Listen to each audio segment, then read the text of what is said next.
মোদি কাকা এলসি দেয় না তা আনবে কিনা।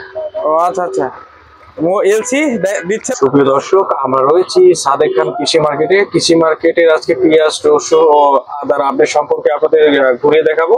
আমরা ততক্ষণ আমাদের সাথে থাকবেন। আমরা রয়েছি সাদেক খান কৃষি মার্কেট, মোহাম্মদপুর, ঢাকা।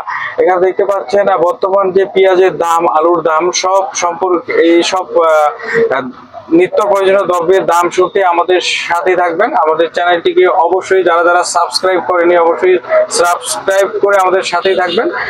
আপনাদের সবাইকে ধন্যবাদ। সুপ্রিয় দর্শক, আমরা রয়েছি ফিরোজ এন্টারপ্রাইজে। ফিরোজ এন্টারপ্রাইজের আমরা পেঁয়াজের বাজার দর সম্পর্কে আজকে বলবো। দেখতে পাচ্ছি আমাদের চাচা আজকে মোটামুটি বিক্রি করছে। চাচা, আরেকবার আমরা আপনার কাছে শুনতে চাই যে আমরা ফরিদপুরের পেঁয়াজ কত বিক্রি করতেছেন? 80-82 এরকম।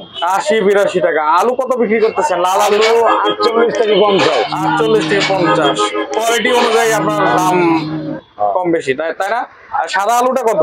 সাদা আলু নাই, আছে লাল। সাদা আলু নাই।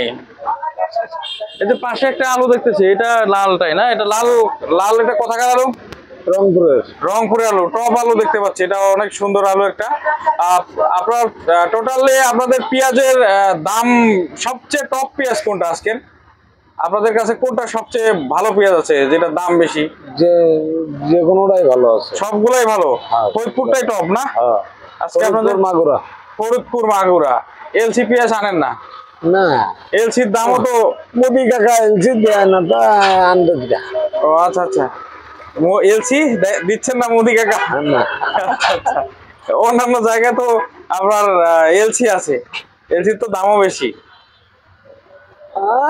এলসি থাকলে হয়তো শ্যামবাজার আছে, চিটাগাং আছে, সিলেট আছে, ওদিকে ওদের ভালো ইয়া আছে, মোহনী আছে, শ্রীমঙ্গল আছে। আপনার দেশি রসুন, সবসময় দেশি রসুন দেখছি। ইয়ারে রসুন নাই আপনাদের? চায়না রসুন? চায়না নাই। চায়নাটার তো চাহিদা বেশি। চায়না আজকে নাই। ঠিক আছে, চলো চাচা, ভালো থাকেন, সুস্থ থাকেন।